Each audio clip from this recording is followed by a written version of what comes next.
Victorian Bar criticises the new pandemic laws. In a statement, the Victorian Bar President criticised the Andrews government's new pandemic legislation, saying it grossly misled its engagement with the bar's apex organisation.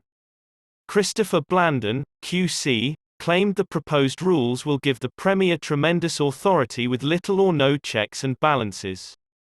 There was a public hearing on the Public Health and Wellbeing Amendment Bill 2021 on Tuesday, which was introduced by the Victorian government.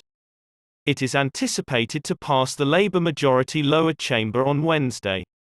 On Thursday, it will be discussed in the House of Representatives. To enact legislation, the government need the backing of 3 opposition MPs.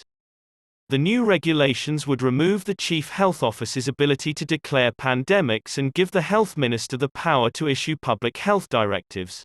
On Monday night, a summary of the bill was unintentionally sent to opposition and crossbench MPs, who admitted that consultation has not been as comprehensive as it would typically be due to the short time span and complexity involved in preparing this law.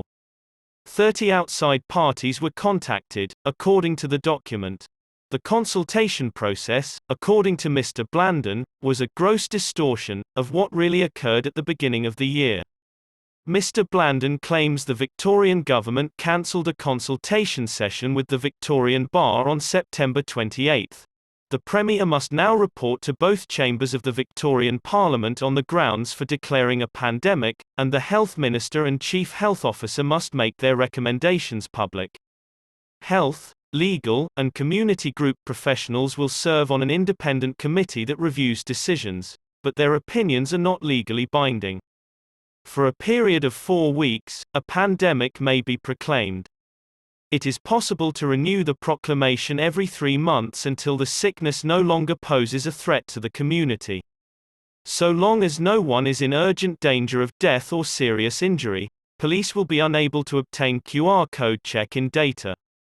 Mr. Blanden argued that the government's proposed law lacked the necessary checks and balances since the legality of the decisions made by the Premier, Minister, and Chief Health Officer would not be affected if their reports were not tabled in Parliament.